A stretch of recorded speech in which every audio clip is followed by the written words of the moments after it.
Broadcasting this Easter season. Veritas 846 Kapanali from Metro and Mega Manila to the World Wide Web. Veritas 846, ang radyo ng simbahan.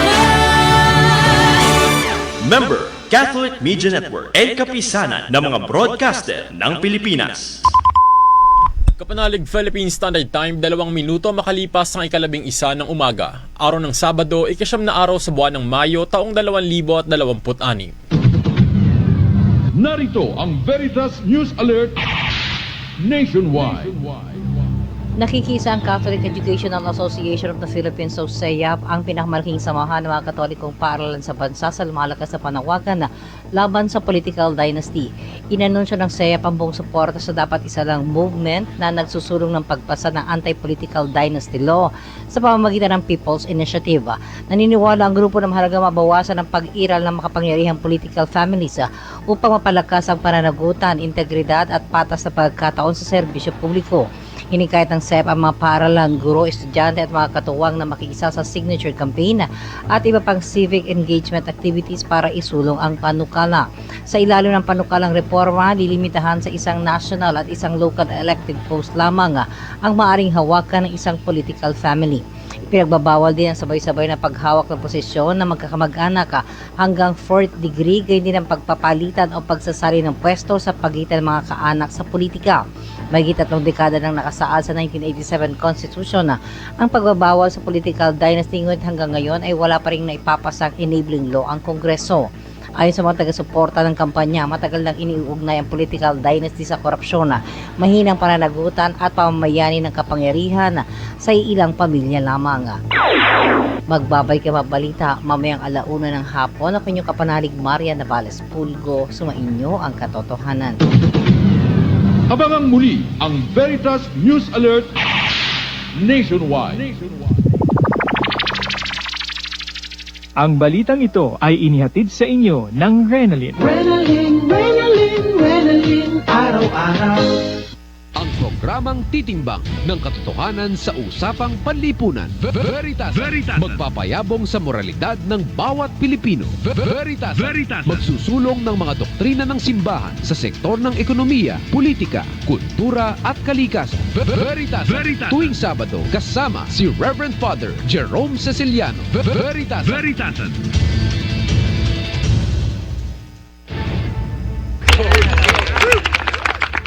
Good morning. Magandang umaga po sa inyo mga kapanalig mula po dyan sa Luzon, Visayas at Mindanao. At ito po si Father Jerome Ceciliano, ang inyo pong lingkod. Kasalukuyan pong wala po ko dyan sa bansa. Dito po ako ngayon sa Lucerne, sa Switzerland. At bahagi po ito ng ginagawa po namin na Eastern European Pilgrimage. At mga ilang araw na lamang po ay matatapos ang aming pilgrimage. At babalik na po ang aming pilgrim group dyan sa Pilipinas. At ngayon pong umagang ito sa ating palatuntunang Veritasan, pag-uusapan po natin ang nakaambang impeachment case laban sa pangalawang Pangulo na si Vice President Sara Duterte. At makakapanayan po natin si dating Senador Antonio Trillanes. Magandang umaga po sa inyo, Sir. Father Jerome Ceciliano po ito. Magandang umaga po sa inyo, Father Jerome, at sa ating mga listeners and viewers dito po sa Radyo Veritas. Well, kumustahin ko po muna kayo. Kumusta naman ho kayo ngayon itong mga araw na to? Katapos ho ninyo na mailahad na. After so many years, yung pong mga dokumento na hawak-hawak po ninyo.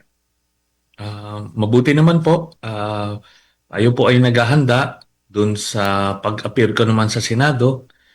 At marami pa ho akong mga specific transactions na hindi pa nailahad na palagay ko ay kailangan pong malaman din ng mga kababayan po natin. Well, obvious naman na ginagawa po ninyo ito para sa bayan. Pero tanungin ko pa rin kayo, meron ba kayong personal na hilwaan ng mga Duterte?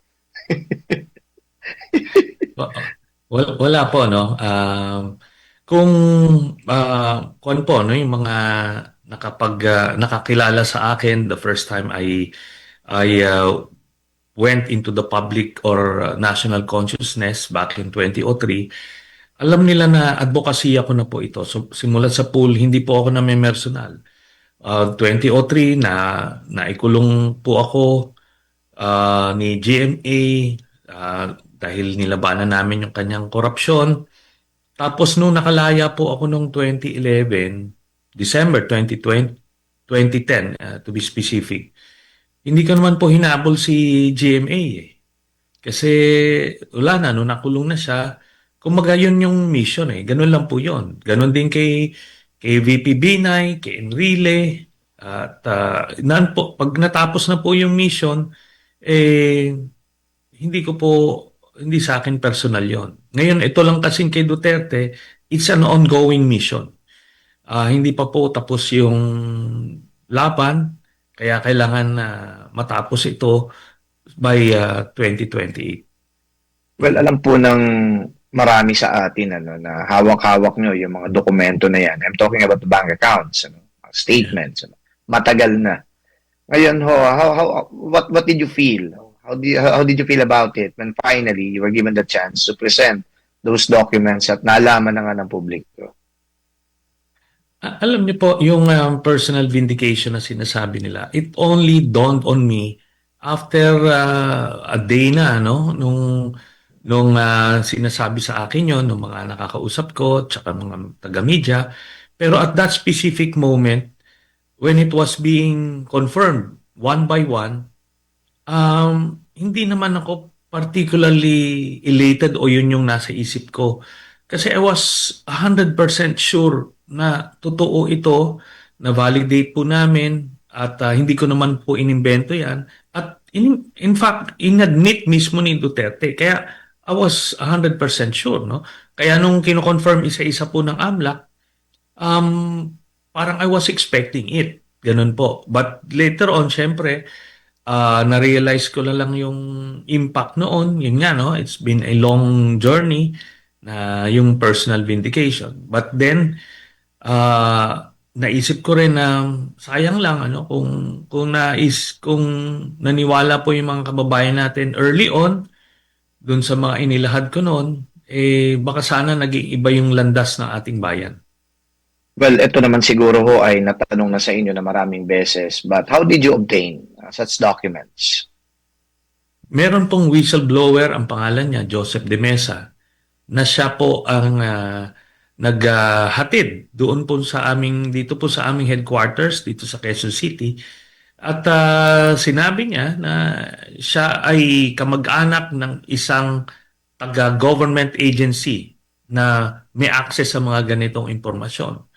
So, hindi lang niya maatim yung ganong impormasyon na taliwas dun sa imahe na pinapalabas ni Duterte at that time. So, Duterte supporter siya. And nung nakita niya yon, mga dokumento na yon, nagbago siya kagad ng pananaw at kailangan niyang ipalabas ito. So, ako po ang napagbigyan niya ng dokumento na yon. Ngayon, vinet po namin, aside sa vinet namin siya, the messenger and the message. Pero nung nakita namin na nag-check out na yung message, na hindi na namin kumbaga, binigyan pa ng ibang halaga yung messenger kasi ayaw rin naman niyang lumabas. So yun po, nung na-depositohan ito, na-check ng mga forensic auditors na kinonsulta namin, lawyers, bankers, at finally, si Duterte mismo po ang nag-admit na totoo yan, yung mga accounts na yan.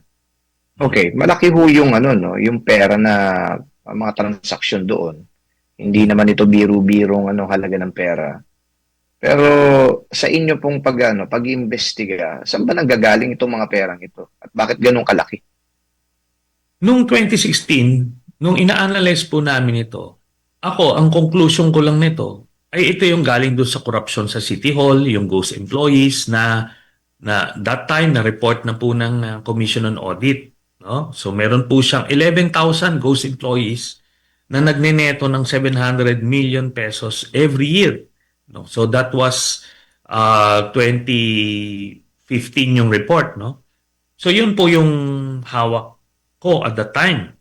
Pero nung kinalaunan, through itong si Arturo Las Cañas, nung nag-submit na siya ng kanyang affidavit sa ICC, yung extensive affidavit na, sinabi niya na lahat. At doon ko nakita po, Father, yung pangalang Sami Uy, na ito yung original na drug cartel na binuo ni Duterte nung matapos yung eleksyon ng 2001. So, ilang beses lumalabas yung pangalan ng Sami Uy doon na drug lord na partner nila Michael Yang, Charlie Tan, tsaka ni Digong. Ngayon, pamilyar po yung Sami Uy. Sabi ko, parang nakita ko na to somewhere, no? Doon sa dokumento ng bank accounts, doon ko po nakita. So, nakita ko yung Sami Uy. Tapos, nagbibigay po ng pera. Cheque, manager's check, doon sa bawat miyembro ng pamilya. Tapos, 6 months every 6 months po yung bigayan. So, tinitignan ko, ano ito?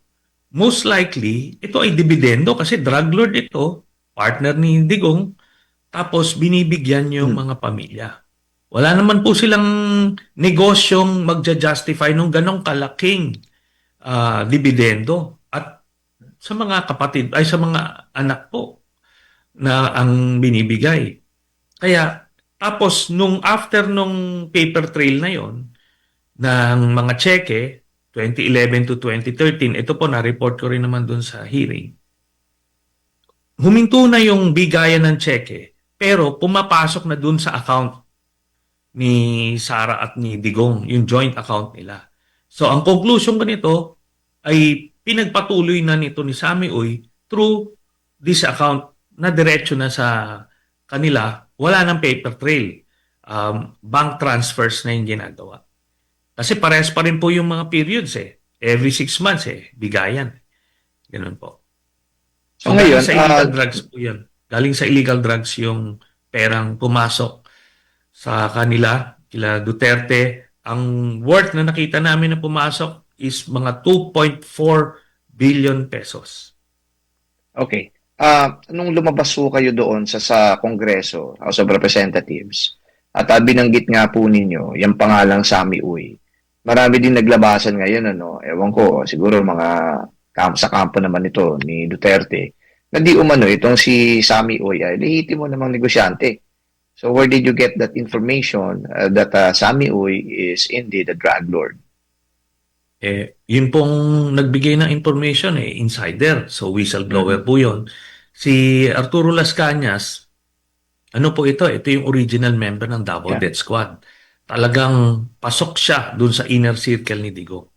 Alam niyo, kung wala ho si Las Cañas, ni hindi nga malalaman ng mga kababayan natin kung ano kung sino yung arkitekto ng extrajudicial killings doon sa Davao at eventually dito sa ating bansa. Sila yung nagbukas po nito. At alam niyo ho, si Las Cañas, simula pa nung 2017, nung una tong lumabas, ni isang aligasyon niya laban sa mga Dutertes, hindi po dininay ni Duterte mismo. At yan, itong si Sami Uy, simula po ng, I think, 2021, nung unang inilabas na siya ay involved sa illegal drugs, sinasabi na ito, nung lumabas ako sa Quadcom 2 years ago, sinasabi ko, drug lord siya, sabi ni Las Cañas. Hanggang ngayon po, hindi po lumalabas si Sami Uy to deny specifically yon. Ngayon, sino ba dapat ang magde-deny? Yung mga acquaintances niya or yung tao mismo? Di ba? Kasi ito, the numbers will not lie. Ang next na tanong kasi niya, pagka-dininay niya yan, ano yung legitimate businesses mo? At to justify na ganitong kalalaki ang binibigay mong dividendo. Davao City, businessman po. Ang sabi nila, siya yung may-ari ng appliance store. Palagay ko naman yung appliance store, kahit gaano pa ka-lucrative yung business niyan, malaki na siguro yung magneneto ng mga 1 o 2 milyon yan kada buwan. Yung kung mga ano yan, mga mega mall, mga SM, ibang usapan po 'yun, pero wala siya sa ganung level. So yun po ang problema diyan sa ganyang contention. Kahit na sabihin yung legit businessman siya, kailangan papakita niya yung tax returns niya to justify na galing sa tama yung pera niya. Pero ang next question, okay, kung lehitimong businessman ka, bakit mo binibigyan ng ganyang kalaking halaga? Almost 100 million per year ang binibigay sa bawat miyembro ng Duterte family. Mga anak ang binibigyan niya ng pera.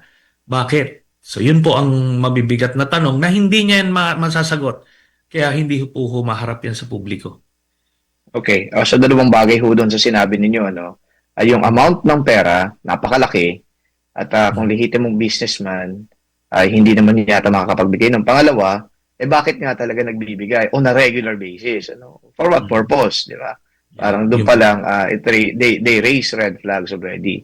And then of course, yung pangatlo na nakikita ko dito, kung itong si Sammy Uy naman ay talagang lehitimong businessman, ay dapat pinabulaanan niya na, di ba? Sabi nga nito, dapat nag-file na ng kaso sa inyo, perjury yan or whatever. But then again, we move on, ano. Paano ho na pasok naman dito si Man Scarpio, yung asawa ni Sara Duterte? Si Man Scarpio po kasi, by his relationship to Sara Duterte, ano yan conjugal property po sila. So therefore, kung ano ang listed kay Man Scarpio, parte dapat nung pagmamayari ni Sara Duterte at dapat ito po ay nakasulat doon po sa kanyang salin. So yun po ang participation. Hindi niya pwedeng ihiwalay yung sarili niya kasi ganun po ang ating batas dito sa ating family code sa Pilipinas.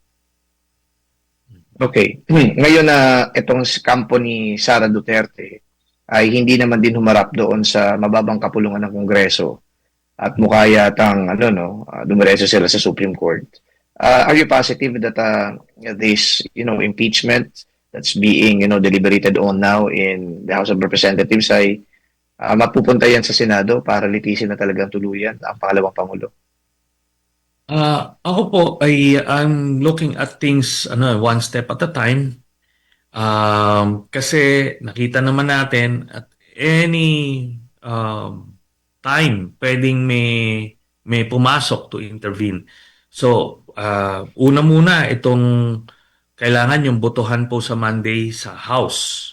Kailangan po mangyari yan, matuloy yan, at matransmit sa Senado. So, another milestone. Pag na-transmit sa Senado, kailangan po mag-convene sila sa impeachment court. Tapos, forthwith, kailangan magsimula yung trial. Baka sa mga June po mangyayari yon. Assuming ito pong sequence of events na sinasabi ko po ay matuloy, we're expecting the trial sometime in June.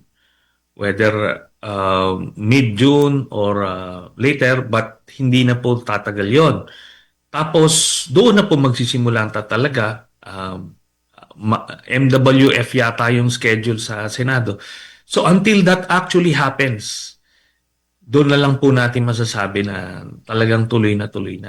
Kasi marami pa silang mga alas na ginagamit, hoping to stop the trial. At yun naman sana yung makita rin ng mga kababayan natin. Doon sa mga bukas yung pag-iisip. Kung inosente si Sara, kung hindi totoo yung mga paratang, dapat siya po ang pinakang agresibo to show to the public na inosente siya, na hindi totoo lahat yung paratang. Kasi ganun po ang actions ng isang inosente. No?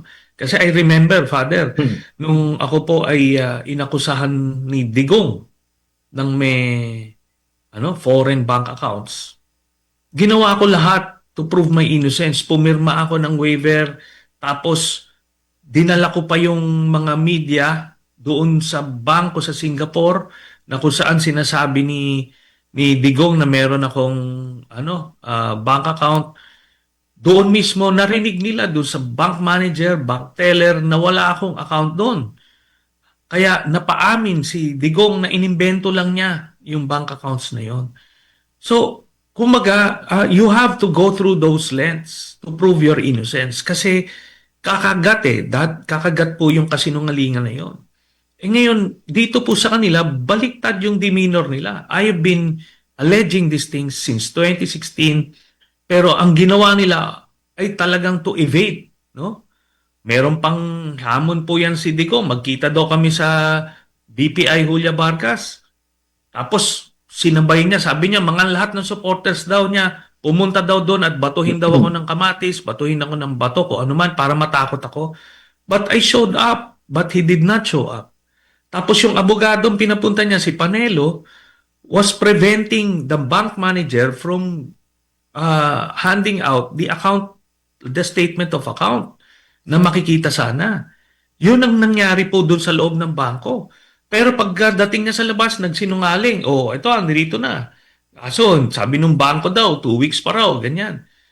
Pero, tapos na yung eleksyon, after 2 weeks, hindi pa rin. Wala pa rin. Talagang, they buried the truth. Or so they thought that they could bury the truth. Okay. Nabanggit ko kanina yung Supreme Court na muli na namang nilapitan ng kampo ng pangalawang Pangulo. And then yung Supreme Court din, nagbigay din ng ruling, ng desisyon na mukhang vindication na naman sa panig ninyo. Itong si Deputy Ombudsman Carandang na yun nga, illegal yung pagkakasibak sa kanya. But ano yung papel dito? Ni Deputy Ombudsman Carandang dito sa dala-dala ninyo mga dokumento at yung mga allegations ninyo laban sa mga Duterte? Alam niyo po, itong si Deputy Ombudsman Carandang, very critical po yung naging role niya. Kasi nung time na yon, nung May 2016, because of the documents, nag-file po ako ng plunder case laban kay Digong. Tapos, inimbestigahan po nila yon at siya po nagsabi, si Carandang, na similar yung mga transaksyon na nahawak ko at dun sa hawak niya na galing sa AMLAC. Sinabi niya na similar yung amounts running into billions in transactions, etc. At dahil doon, sa statement na yon at na iniimbestigahan niya si Digong, pinatanggal siya ni Duterte. At na-deprive siya pati nung kanyang pension at mga separation benefits. So, at yun na nga, si Duterte, nakita niyo yung red flag, iniimbestigahan siya ng ombudsman, yung nag-o-imbestiga sa kanya, tinanggal niya. Hindi ho ba maliwanag na yun, na cover up, di ba? At yun na nga, nilaban niya na hindi pwedeng tanggalin ang overall deputy ombudsman at yung mga deputy ombudsmen kasi maapektuhan yung independence at autonomy ng Office of the Ombudsman na constitutionally mandated to investigate all government officials. So, nilaban niya ho yun at yun na nga, belatedly, lumabas din yung Supreme Court ruling in his favor. So, nakamit niya yung kanyang personal vindication. But yun na nga, again, the damage has been done. Nag-iimbestiga siya Kung nalaman noong pa lang ng mga kababayan natin, dapat hindi sila continuously nabubulag dito po sa mga pagpapanggap ng Duterte family. Okay. Lumalabas din sa isang allegation naman sa kabilang kampo na di umano, ito namang si Ombudsman Martires, tumatanggap din, nakatanggap din ng pera. Malinaw ho yung nilahad ng isang witness dyan sa House of Representatives na nagdala sila ng pera. But then again, nung panahon nyo ba na nagbibigay kayo ng ganitong aligasyon, tapos ando doon si Carandang, si Ombudsman Martires ba gumalaw? Ano po kasi, ang unang, sa first part ng Duterte administration, si Ombudsman Conchita Carpio Morales, yung nakaupo. Tapos po, siguro after a year, nagretiro na siya, pumalit si Martires. Tapos, yun na nga, by then, meron ng suspension order and termination order eventually kay Odo Carandang. So, nung nawala na siya, nawala na po. Wala na pong galaw sa ombudsman at ganun din yung AMLAC, pinalitan din ho ni Duterte yung mga tao doon para siguradong walang impormasyon na makakalap mula doon sa mga ahensya na yan. Ngayon lang ho, nung panahon na itong Marcos administration at nung nagkahiwalay na sila ng landas, nung nabiyak na yung team unity, doon na lang po ito lumabas. Kasi dati ay dinadapaan nila yung katotohanan. Okay. Magku-quick break lang po muna tayo, Senator Sani. Ano? At tutuloy po natin itong ating usapan. Oh, sige, Pat.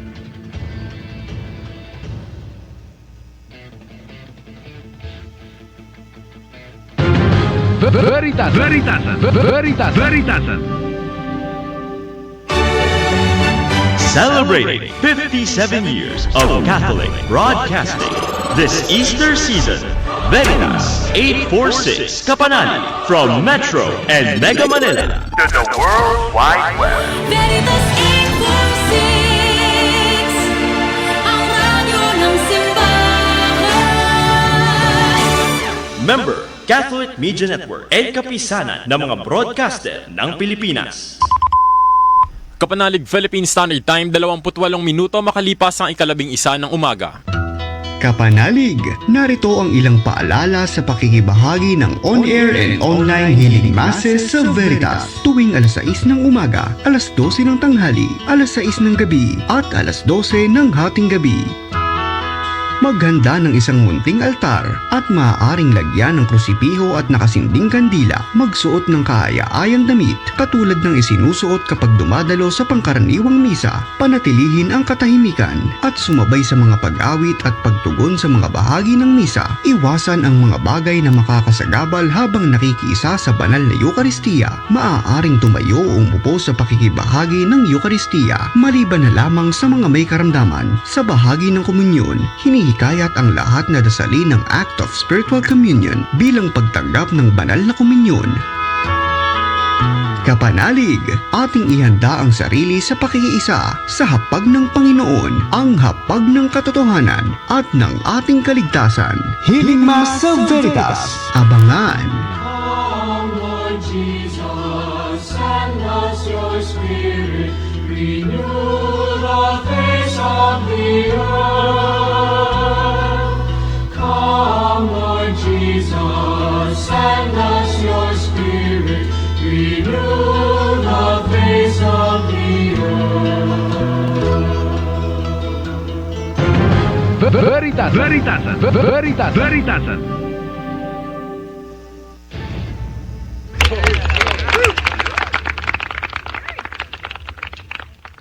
Okay, tuloy po natin mga kapanalig yung ating usapan dito sa mga kabubukasan po ng kanilang radyo at yung nakakapanood pa lang po sa Facebook. Kapanayan po natin si dating Senador Sonny Trillanes at pinag-uusapan po natin dito ang nakaambang impeachment case laban sa pangalawang Pangulo si Sara Duterte. Okay, Senator Sonny, yung laban ba na to na ginagawa po ninyo? Hindi naman ito, sabi nga ninyo, personal. Hindi ba delikado sa buhay ninyo na meron ding aligasyon doon sa isang witness sa mababang kapulungan ng Kongreso na di umano ay nais ang ipatumba ng mga Duterte?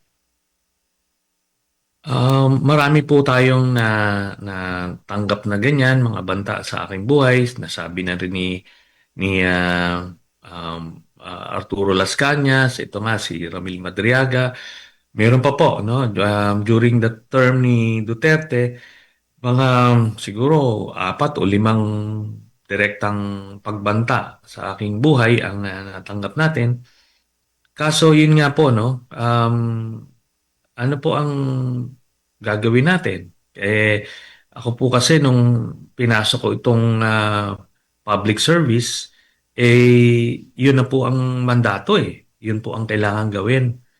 Kaya hindi naman pwedeng tatalikuran na lang o bibitawan kasi marami pong mga kababayan tayo na pinapatay, lalo na noong mga panahon na yon. At wala na po silang boses eh. Wala nang ibang boses, lalo na nung ipinakulong na si Senator Laila de Lima, eh wala na pong gagawa ng pakikipaglaban para sa mga kababayan natin. So, kaya lang po natin itinuloy yon. At ito na nga, nagkakabunga na po ang mga ginawa na yon all those years. Okay, ano pa ho bang ginagawa ninyong paghahanda para dito sa impeachment nga kung sakali matutuloy na yan? Meron pa bang ibang mga dokumento? Mas meron pa ba na makapagpapatunay diyan sa mga dokumento na hawak ninyo? Madadagdagan pa ba yan? Ano pa ba? Yung ilang pang mga aspeto na dapat ninyong paghandaan dito? Yung pong dokumento ay napatutuhanan na doon po sa last na hearing. Sinabi na ng AMLAC, nag-random check sila, 19 out of 19 transactions ay kinonfirm ng AMLAC.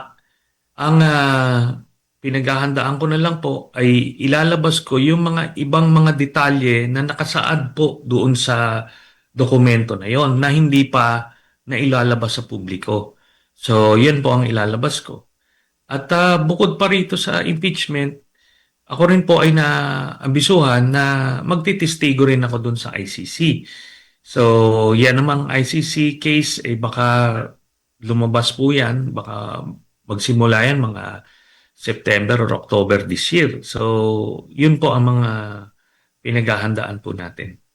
Okay, segue lang tayo ng konti sa ibang mga personalidad. Si dating PNP Chief Bato de la Rosa at saka Senador Bato de la Rosa ay nagtatago. May kinalaman ba sa investigasyon ninyo?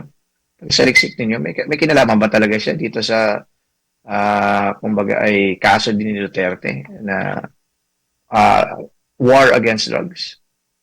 Para malaman lang natin, galing mismo sa inyo, although yung tao meron namang inkling yan.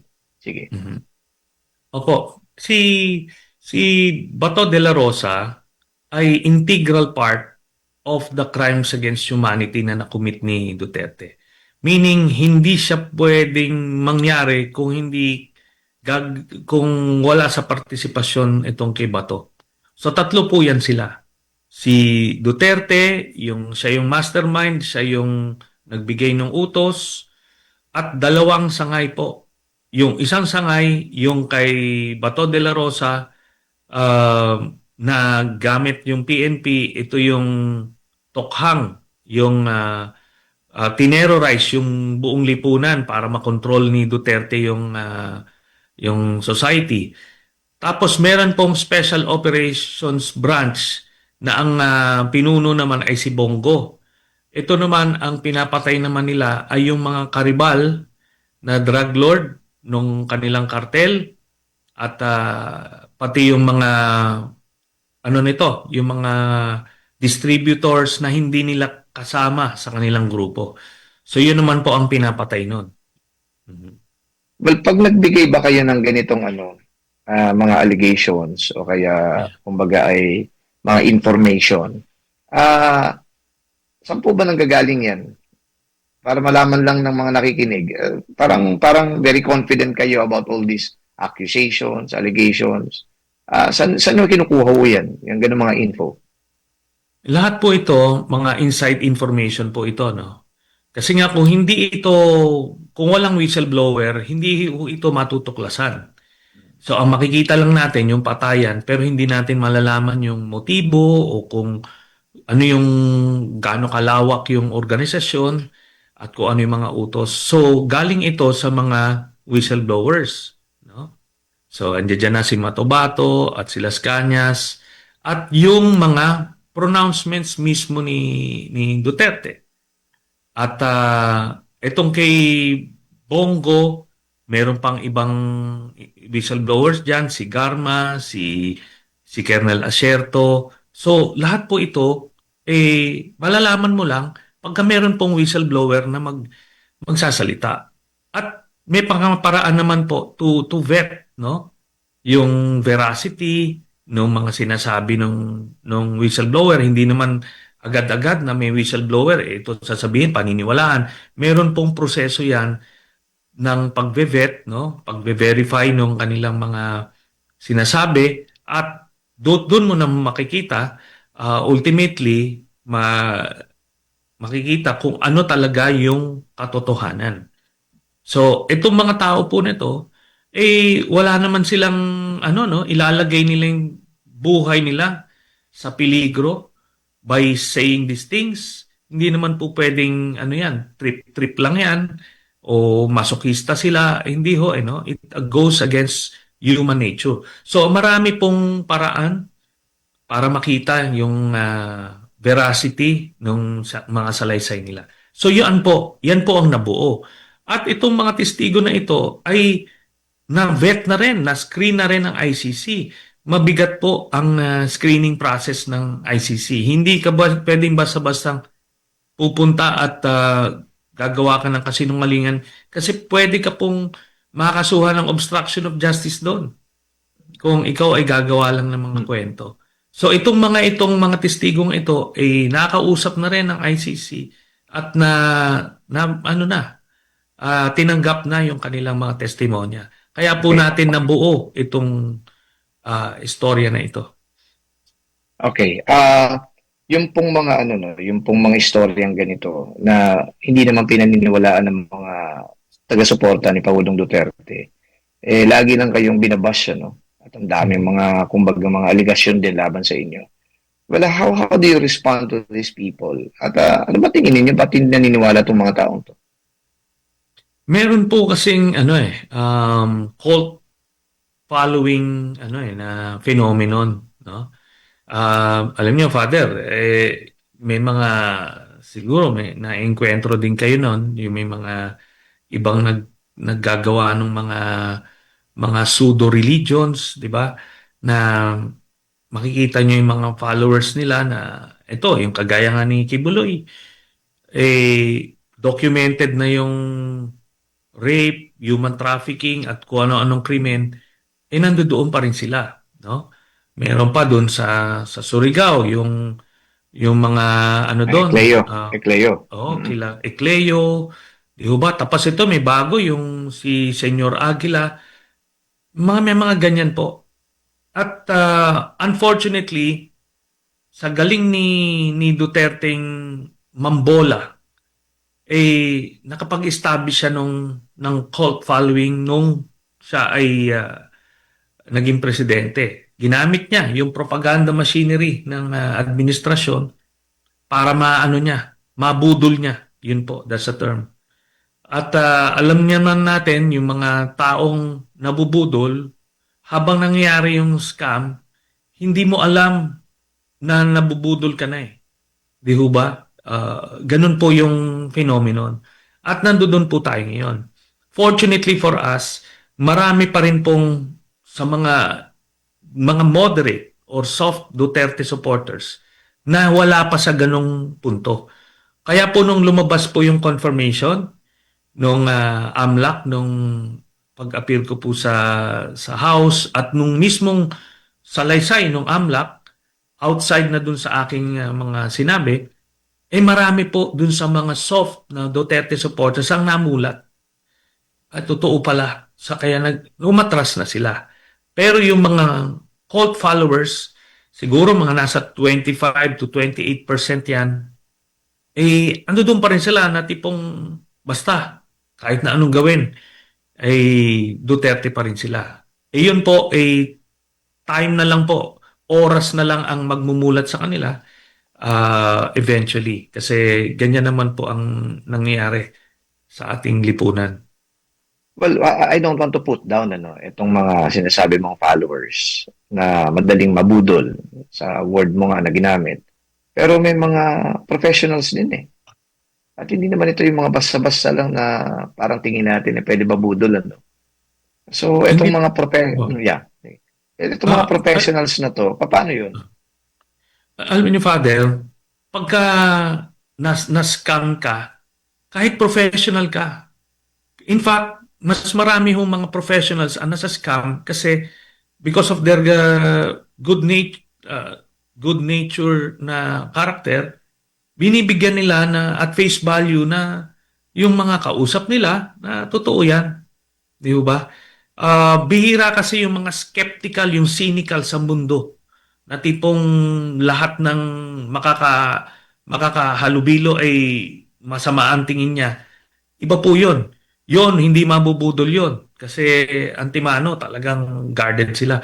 Pero yung ordinaryong Pilipino, professional, educated, or not, ang nature po natin ay binibigyan natin ng benefit of the doubt yung kausap natin. At ito po, yung naging phenomenon noong 2016.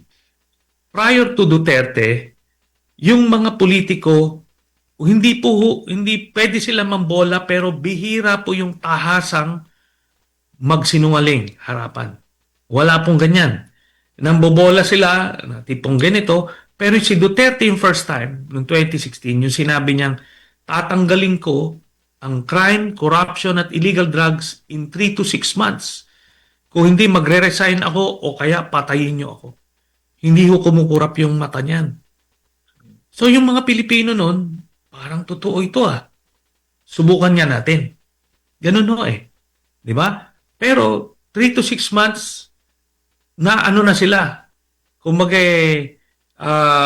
hindi nila na balikan yung pangako na yon. Kasi panibagong bola na naman, dinadala sila kung saang, kumbaga para silang, term nito, hinihele-hele, para lang ma-distract sila at may divert yung attention.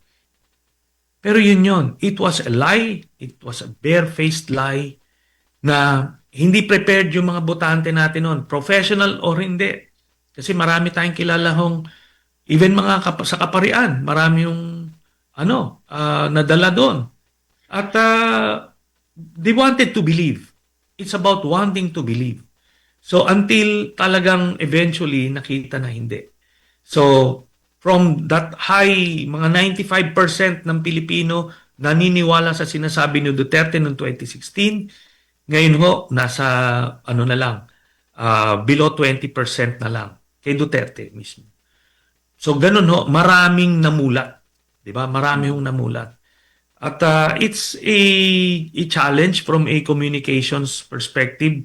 Kasi nung panahon ni Duterte, hawak niya lahat Pagka may dissenting voice, sinusuppress nila, tinatakot nila, kino-co-op nila, kino-coerce nila. Ang dami yung ginagawa. Kaya sila ngayon in unison na tipong singing praises to Duterte, di ba? Kaya nga, biruin nyo, Father, tayo, ang Pilipinas, napaka-konserbatibo, napaka-religious na bansa. First time nung minura si Pope, tinesting niya Walang condemnation nangyari. Nagtawanan pa sila. Tapos, he kept on pushing it. Sinabi niya, minura na yung Diyos. Nagtawanan pa rin. Parang, it was unthinkable na nangyari yon.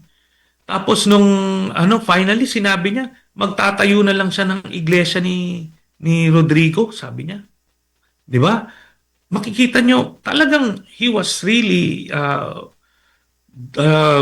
drawing people away from Christianity. Talagang kasi yun yung kalaban niya Pero marami pong nadala. Unfortunately, meron pong, even sa kaparian nga, hanggang ngayon, meron pa rin na supporter po ni Duterte. So, yun po yun. Okay. So, quick break ulit tayo, Senator. At pagbalik po natin ay balikan din natin yung impeachment. Okay. Magbabalik po ang Veritasan. Veritasan. Feeling mo ba safe ka sa high blood? Think again. Kahit bata, pwedeng magkaroon ng hypertension. Yes, legit yan. Too much salty food, kulang sa galaw, stress sa school o sa trabaho? Nako, delikado yan. This Hypertension Awareness Month, take charge na. Eat healthy, move more, chill lang, bawas stress. Ugaling suriin ang inyong blood pressure. Quick lang yan, promise. Hanggat maaari, ang normal blood pressure ay dapat nasa 120/80. Stay fit, stay healthy, iwas hypertension. Isang paalala mula sa inyong kapanalig na himpilan. Veritas 846, ang radyo ng simbahan. Ngayong Hypertension Awareness Month.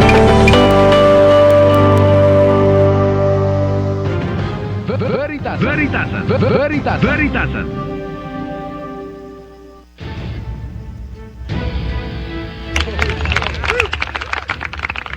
Okay mga kapanalig, nandito na po tayo sa huling yugto ng ating panayam kay dating Senador Sonny Trillanes. At sinangit ko na rin din yung kaso ni dating Pangulong Duterte sa ICC dahil bihira hong pagkakataon na makapanayam din natin si Senator Sonny. Although yung pag-uusapan sana natin dito yung impeachment. But then again, ibabalik ulit natin dito sa impeachment.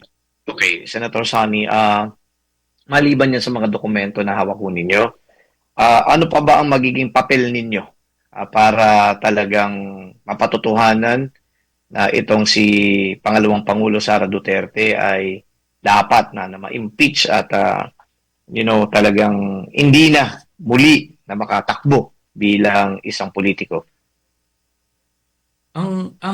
Yung impeachment po na itatransmit sa Senado ay meron po siyang iba't ibang allegations. Yes. Una, yun pong betrayal of public trust yun sa mga public meltdowns niya na sinabi mismo ni Sara Duterte na pupugutan niya yung ulo ng presidente at papapatay niya. May mersenaryo siyang nakuha para papatay yung presidente, first lady at speaker of the house. So, yun po, by itself, talagang makikita ng mga kababayan natin kung ano yung tunay na pagkatao ni Sara Duterte na sa aking layman's observation, may problema sa pag-iisip. So, that by itself affects yung fitness niya to hold public office. Pangalawa, yung corruption na yung sa Mary Grace Piatos, yung confidential funds na binulsan niya base dun sa mga dokumento at dun sa salaysay ni Ramil Madriaga. So, ano ho yan, The documents themselves will stand na talagang nakita na bogus yung mga ginamit na mga pangalan para makuha yung pera. Independent of the revelation of Madriaga na sinasabi niya, yung pera na yon ay diniliver niya sa iba't ibang tao. So, ibig sabihin talaga malversation of public funds yon. So, corruption. So, mabigat po yon. Doon naman po sa isang article of impeachment, yung ill-gotten wealth, yun po yung nandoon sa kung saan ako magpa-participate. Papakita po doon na contrary doon sa pinapakita ng Duterte family na sila ay mga ordinaryong Pilipino, simple lang mamuhay, kumakain sa karinderya, ay meron silang mga bilyong-bilyong pera sa kanilang mga bangko. At higit pa riyan, meron silang pera na galing sa illegal na droga. Contrary again doon sa kanilang public projection na galit sila sa illegal na droga. So yun po ang parte na yun.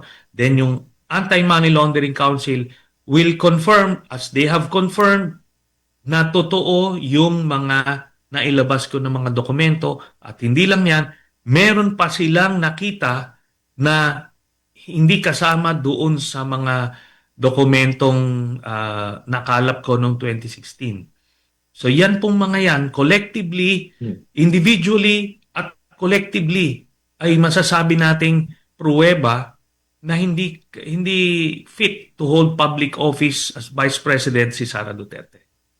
Well, let's talk about the ill-gotten wealth. Doon po ba sa parte na yon, kayo lang po ba yung witness doon? Wala na po ba kayong kasama na makapagpapatunay na meron nga talaga itong mga tagong yaman ang mga Duterte? Marami pa po. Yung Anti-Money Laundering Council po mismo, silang po mismo kasi talagang the numbers, the documents cannot lie. Ako lang naman po ang magbibigay konteksto nung iba dun sa mga perang pumasok sa kanila. So, ngayon, meron din testigo yung BIR. Papakita nila na yung mga negosyo naman ni Mans Carpio at ni Sara Duterte ay nalugi na hindi magja-justify kung bakit sila may mga bilyones sa kanilang mga bank accounts. So, yan po yung mga mga ebidensya. Okay, i-clarify ho natin yung AMLAC at saka yung sa inyong dokumento. So basically, itong AMLAC parang formally na parang testify na yung mga dokumento naman na meron kayo ay nagja-jibe parehas yan. O meron pang dagdag na kumbaga iba pang dokumento na binanggit nga ninyo, yung AMLAC na talaga magdidiin na ng tuluyan. So maliban dyan sa meron kayo, meron pang iba na hawak yung AMLAC? Opo. Kasi po yung mga dokumentong nakalap po namin hanggang 2016 lang. Pero ito, it will establish na simulat sa pool ay kurakot si Sara Duterte. No? Ma-establish yung pattern of behavior. Tapos makikita rito na tumatanggap siya sa isang drug lord. Kasi mayor po siya noong 2011 to 2013 na kung saan dun sa mga dokumento nakalap doon nagbibigay ng pera itong si Sammy Uy. So, ano yan? Kung sabihin man nilang hindi illegal na droga yan, kung negosyo man yan, bribery po yan, corruption po yan, kasi mayor siya at hindi niya dinideclare sa salin niya. So, doon mo makikita, ibabangga yung mga bank accounts, yung mga nakita ron, at doon sa kanilang declared na salin ni Sara Duterte. So, yun po. Hanggang 2016 lang sa akin. Yung AMLAC, meron pa siyang nakuha na from 2016 hanggang present, nakasama na doon yung mga bank accounts ni Mans Carpio. So, yun po ang kabuuan ng ebidensya dyan. Tapos, ang pinakang proof na hindi ito na-declare yung salin. Kasi yun lang po ang instrumento ng gobyerno para ma-determine kung ano talaga yung ari-arian mo as you yourself have declared. So kung merong ibang lumabas dyan, it will be considered as ill-gotten wealth. Ngayon, pag na-establish na po yan, the burden now shifts to you to prove na hindi yan ill-gotten. Pwede mo sabihin, may nakuha kang mana o may na-discover kang mga ginto sa bakuran nyo, ikaw magsasabi po nun. Yun po that's how the law was written as regards ill-gotten wealth. Okay, ito mga personal questions bago tayo kumbaga ay magtapos Personal in the sense that connected pa rin naman dito sa kasong ito. Pero yung saloobin ninyo. Unang tanong ba't ginagawa niyo to laban sa mga Duterte? Sabi ko nga po, it is an advocacy of mine since 2003, anti-corruption advocacy. Pero in this particular case sa mga Dutertes, nakita naman ho natin how destructive the Dutertes can be. Kung si Digong, nakita nyo kung paano niya giniba yung iba't ibang democratic institutions, iba't ibang sectors of society, paano niya inattempt na sirain pati yung church, yung media, yung civil society, lahat, gano'n. Buti na lang, talagang hanggang 6 years, hindi siya naka-extend. Ngayon, itong mga anak, pag nakita nyo po yung profile nila, pare-parehas sila nung tatay. Kung paano yung tatay, ganun din sila, no? Mga violente, mga bastos, mga bully ng mga tao, na wala naman track record ng governance. So, ito, makita nyo lang ho yung video ni Pulong na sinasaksak yung inaakbaan yung bugaw. Yun na yun. That speaks a lot about the character of these people. Si puro pupugutan ng ulo. Si Baste, sabi niya, ulo daw ni BBM ang kailangan. Sabi ni Sara, pupugutan niya ng ulo si Ganun itong mga ito. Ngayon, nakita ko na po yung 6 years na ginawang na perwisyo sa ating bayan, itong ni Digong Duterte. I will not risk another 6 years or more ng Duterte leadership. Kasi bata pa po ito, no, mga Duterte. Pag nag-presidente po si Sara, ang speaker niyan si Pulong. Tapos 2034, tatakbo niyan si Pulong, presidente. 2040, tatakbo si Baste. Tapos si Kitty na, 2046. So you'll have ganong kalaking, forever na sila. I don't think our democracy will survive. So to answer your question, Father, I recognize the dangers of a Duterte presidency. Kaya pinipigilan ko na po at I'm doing my best para mulatin yung mga kababayan natin. At through this impeachment, magandang platform ito para mamulat yung mga kababayan po natin. Okay, pangalawang tanong, do you have a personal score to settle with the Dutertes? Kasi lumalabas din sa mga balita na di umano ay gusto mo maging vice president noon, tapos hindi ka kinuha. Linawin ho natin ngayon. Alam niyo po yan, napaka-petty naman nun, na tipong i-risk ko yung buhay ko. Napakadali hong maging kasabwat na lang ni Duterte at maambunan ka ng bilyones. Kagaya nung ibang politiko, ginawa nila. Ito po, hindi po totoo yan kasi nung nag-usap po kami nung around April of 2015, si Duterte mismo ang pumunta rito sa Maynila para mag-usap kami. Hindi po ako pumunta sa Davao, no? Mag-usap kami. Bakit po kami nag-usap? Kasi yung aming grupo, yung Magdalo, ay naghahanap ng susuportahang presidente. So nakausap na namin si Grace po, tapos kinancel na namin si Binay dahil corrupt. So si Digong na lang tsaka si Marojas kakausapin. So si Digong, pag-meeting po namin, Father, kung maalala ninyo, that time, di ba, todo tanggi si Digong na hindi siya tatakbo. Sinabi lang niya na tatakbo siya nung nag-file siya nung substitution around November yata yan, I don't know. Pero nung mag-meeting kami, Antimano, Father, sinabi niya, liwanagin ko, hindi ako tatakbo na lang ako, mag-retire na lang ako sa Davao, ganun. So wala hong pag-apply ng Vice President na ganun. Okay. Ang pinakang dito is, sige, magkwentuhan na lang tayo about the country. I was hoping, kasi meet siya sa Davao, di ba? Meet po siya doon. Ang projection magaling siya na mamahala. So, I was hoping to get some nuggets of wisdom out of him through that conversation.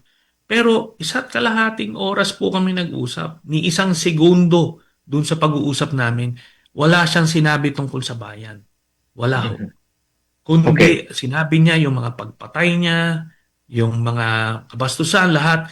Kaya nga umalis ako dun sa meeting na yon, thinking na buti na lang hindi ito tatakbong presidente kasi may tama ito sa pag-iisip. Yun po. Okay. Panghuling tanong, obviously, ayaw mo kay Sara Duterte.